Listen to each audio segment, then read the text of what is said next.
It's the Mustang Insider Show. Now, here's Chris Sylvester, the voice of the Mustangs. What's going on, Cal Poly fans? Another edition of Mustang Insider coming your way as the fall sports go down the stretches of their respective regular seasons. It's time to dig into some winter sports. You think of winter sports in college athletics, the first thing that comes to mind has to be college basketball. And it's hard to believe that the month of November is almost here. Heck, 2025 is almost here, and that means it's time to hit the hardwood. We've already seen some good stuff in the preseason from Cal Poly men's basketball. Embarking on his first season as the head coach, Mike DeGeorge. You may have seen him on plenty of other college basketball podcasts here in the previous weeks. Coach, appreciate you taking some time. We're less than a week out from the season opener up on the hilltop against a very good San Francisco team out of the West Coast Conference. And it's just the beginning of an extremely challenging non-conference schedule. You look at names like Cal, Arizona State, St. Mary's, Stanford at the jump, along with some really good mid-major programs as well before you dive into the full slate of the Big West season. But let me ask you, before we dive into the meat and bones of what this season and what this team might look like, felt like just yesterday you and I were sitting inside Mott Athletic Center doing a little intro video early April right after your press conference. Uh, how much of a whirlwind has it been between then and now? And have you had any chance to just take in life as what we call a slocal living here in San Luis Obispo on the Central Coast? Yeah, well, first off, Chris, thanks for having me. We're really excited to get started, and it definitely has been a whirlwind. But one of the cool things for me, I have three college-age kids and high school-age daughter too, and so we were all here in SLO this summer, and so they were all like they're on vacation. So it was fun to just kind of hang out with them and experience SLO whenever I got a break. And so yes, so the answer to both of those is yes. It's a whirlwind, but when I have got a little bit of a chance to enjoy the area. Man, you have an interesting mix on this roster, and I guess I'll ask. Way back in April, when you got on the job and you started looking at guys in the portal and high school guys, and obviously brought in some international guys too. What was the biggest areas of need? Understanding kind of what you had coming back from last year's team under the previous regime, and where do you feel like you wound up with this roster as we get close to opening night? Yeah, so it's been an interesting process for us. Number of layers of what we had to deal with. First off, is that we made some pretty strategic decisions right at the beginning, and that we weren't going to go after traditional centers. We didn't. We felt like those guys are pretty hard to get off the portal. One, because anybody with tremendous size like that has maybe more interest than value, if you want to put it that way. And then, a lot of the guys who are going on the portal are going on there to elevate themselves for NIL money, just trying to make more money. And we're not in a position to deal with that. And so, one is our system is built around versatility. And two is those guys were being, purchased at a premium, and we weren't in a position for that, and they don't really fit. So we knew we were going to be undersized. We knew we were looking for long, versatile guys that maybe other people undervalued because they didn't have a position. And so we were able to find a group of those. A number of them came with us from Colorado Mesa, good players, great people who understood what our culture is like and understand, what our system is. And they've been a great example for that. And then we've been able to add some other guy pieces to that that we think just really fit well together and fit our style of play. So we were very pleased with how all the recruiting went. Just the first time in your coaching career that you've had such dare I say, interesting mix. Like you brought four guys with you from Mesa, the Division II transfer, and Elliott, who played you guys a couple of times, once in the postseason last year. Some freshmen that are new to the fold, a transfer in Luka Tarlak coming from Utah, and guys that were here through, a really tough season last year. I mean, this has to be, and at this point, as I ask you this, you guys ought to feel like family. But when you first got on the floor with this group of guys that are very familiar with you and guys that are just getting to know you, I mean, what challenge did that present? Yeah, I would say that was certainly our first thought too. And one of the things I guess that I've maybe grown in as a coach, maybe 20 years ago, I would have been a little apprehensive to address the elephant in the room. And one of the things I've learned is address the elephant in the room. Like let's just put it all out there and be like, hey, this could be an obstacle for us, but what do we value and how are we going to handle this collectively? And so one of the cool things was in the summer, we get 4 hours on the court, 4 hours in the weight room, and they're really only taking one class. So they're here full time. And so they really just did a lot of things together. They got to know each other. Everybody was really receptive of each other. And so it couldn't have gone better in terms of the group coming together and being committed. And it's not a cliquey group at all. There's no low energy guys or guys that are hard to be around every day. It's just got incredibly nice guys, and they're all rowing in the same direction, trying to help get this program turned around. Who were some of your coaching influences kind of coming up within college basketball? I mean, I know this is your first D1 stop, but I mean there had to have been guys, from afar that you watched on TV or maybe heard about or encountered along the way that influenced you to become the type of head coach you are now. Yeah, I mean, the biggest influence in terms of the kind of the way I lead and coach is my dad. My dad was a small college football coach, and so I was around his program all the time. And so, there are just things inherently in me that I don't even think about that I just think is normal, and maybe it isn't in terms of how you just treat people and try to develop a culture within your program. So that would be the biggest thing. And then as a kid, I was a weirdly a passionate North Carolina fan, and it turned out it was really just Dean Smith. I really loved Dean Smith. I loved the way he coached. I loved the things he said. And when he retired, I kind of stopped being a North Carolina fan. But he had a lot of influence on me early in my development as a coach, and even before that, while I was playing. Chatting with Mike DeGeorge, embarking on his first season as Cal Poly men's basketball head coach. It's been a long time since this program was known for its scoring. And I know when we went over some of the numbers and the shooting numbers from what your team at Colorado Mesa did last year, you made sure to talk about how you think you're a defensive minded coach. But obviously, you did put up the flashy numbers in your time at Colorado Mesa, albeit a scrimmage against what, a D3 program, Caltech, 110 points, shot better than 50% from the field. I mean, Cal Poly historically, at least the last decade, I mean, even the team that went to the big dance 10 years ago, they were not known for scoring and scoring in bunches. So I think this place is rather starved for a style like this. I think this community, this fan base, is really going to enjoy the way you guys move the basketball on every possession, how quickly a lot of the possessions you'll get shots up. Um, how much of a change of pace are you aware of in that department? Is that something you think about? What this fan base has kind of struggled with, because it's been a while since we haven't been in the basement. Yeah, I do probably think it's one of the reasons why I'm here is that, that it resonated with Don when he came and watched our team play at Colorado Mesa last year. Like he got a chance to see how the ball moved, how everybody was involved, the pace and just the free flowing style, that it was very fan friendly. And, it put the defense in a very difficult spot with how versatile we were.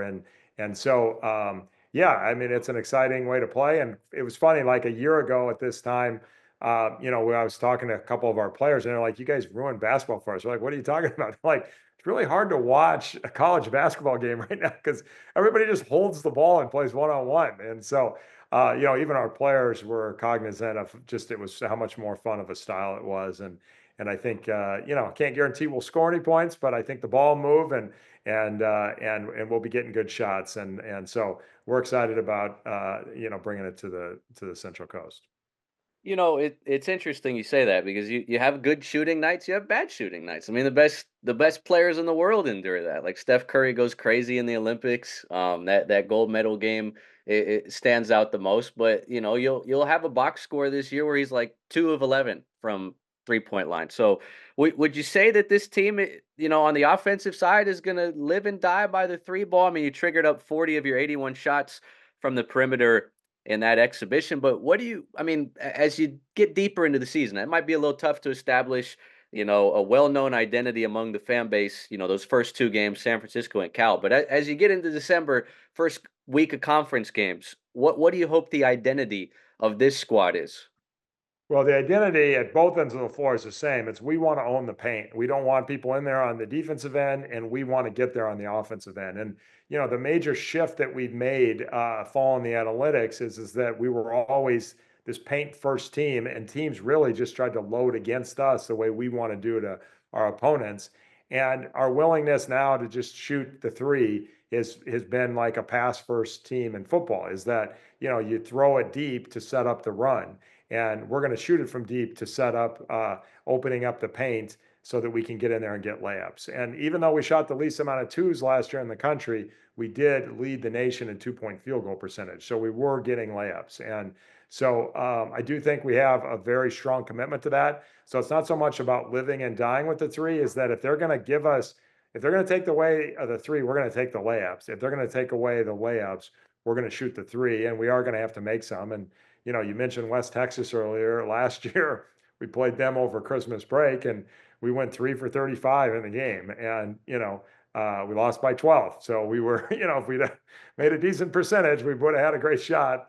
And the outcome was just one of those days where nothing went down. And playing this style, that is going to be part of it. But we are still a layup first team. We really do want to get layups, and we're just about following the analytics and getting the highest percentage shots we can. But, we really use the 3-point line to open up the paint. Really is remarkable. I mean, you look at what you did in that Caltech exhibition, 13 made threes and then 52 paint points. Is the mid-range jump shot featured at all here, or is it paint It paint is it is paint not touchdown featured. threes? So, yeah, I think last year we shot 3.5% of our shots were in the mid-range, and, most of those are at the end of shot clock kind of situations. We're gonna be working pretty hard for layups or threes, and, if it gets to the last 10, then any shot we can get is better than no shot. But, just as an example, if you think about it, just stats from the NBA. So in the NBA, if on an uncontested mid-range shot in the NBA, they shoot at 43%, okay, which is point 0.8, point 0.6 points per possession. So we go by points per possession. So, our goal is to shoot 1.1 points per possession. That's our goal. And so basically, if we're shooting 40% from threes, that's 1.2 points per possession. If we're shooting 60% from twos or layups, okay, that's 1.2 points per possession. So why would we want to shoot a point, a 0.86 points per possession shot? We wouldn't. And so, we're trying to avoid those unless we get in a situation where, the defense is taking away everything else and they've had a great possession. I feel like the insertion of analytics like that, and you seem to have a great grip on that, is still kind of new within sports. Like how long have you been digging into the numbers like that? Yeah, so we were playing with a little bit of an advantage. So about 15 years ago now, Ron Dubois, who's on staff here, came and coached with me at when I was at Rhodes College in Memphis, and he had been an assistant in the NBA and still had close ties to the Memphis Grizzlies. They used to practice at Rhodes, so we had ties there too. So I got to go to the practices all the time. We had Ron on staff. Dave Yeager, who was the head coach of the Kings and the Grizzlies, and now is in Milwaukee. I think he's in. Well, I don't know. Yeah, I think he's in Milwaukee now as an assistant. He was really receptive to us and helped us. And so we just took all of the numbers the NBA was getting that you couldn't really track at a small college, and we applied them, and we tried lots of different things. I mean, one year we averaged 108 points a game, and we were pressing all over the place and being crazy. Now we won a conference championship doing it, but we also just decided that was a little too extreme. Our pack line defense was really a better defense for overall analytics. Forcing turnovers has its advantage, but we've had a hard time finding that right combination, being that aggressive defensively. And so, it's really been an opportunity for us over these last 15 years, being at small colleges, to experiment and really find the balance of what are the analytics that really impact the game the most, and how do we build the system to take advantage of those. With this system, is it going to be a leading scorer by committee? I think everybody kind of wants to know. Yes, the fan base, they're familiar with what Jared Hyder did last year, and some of these other guys returning, and they're familiar with the numbers and the accolades that the four Colorado Mesa guys put up under your regime the last few years. But is there a guy you expect to kind of be your go-to scorer, tie game, 30 seconds left, you want the ball in his hands, or is it just we're going to run our offense and get the best available shots? Yeah, whenever possible, we're gonna let the defense dictate our shot selection, and that's again where the versatility comes in. If we don't have people pigeonholed into one specific role, we have that versatility that we can play in that way that allows the defense to be like, okay, you want to take away that? Okay, we're going to take this. If you want to take away something else, we have a counter for everything that you're going to do. And so, that's the goal, to play that way. And then obviously late games, late clock, you need to have some key plays in to do that. And it's one of the things I'm pleased with Jared's development. There'll certainly be matchups that we want to take advantage of, but he's also really shown the ability to play out of ball screens, and we do like to play out of ball screens in late clock scenarios. So yeah, by committee as much as possible, and we do have plays in to run when we need them to take advantage of those key situations. How much do you feel like you're going to learn about your team pretty quickly here? I mean, I mentioned San Francisco, Cal, the first two games on the road, and then back home for a couple, and then Eastern Washington, Arizona State, St. Mary's on the road, Stanford on the road in the first month of the year. If I'm being honest with you, we're coming on. I think we have a 37 game conference losing streak going over our head. We have, this is a rebuilding situation. Now, I really believe in this group, and I think we can do some great things. I'm not that concerned about the non-conference schedule. I mean, I am in that it needs to be a place where we grow from.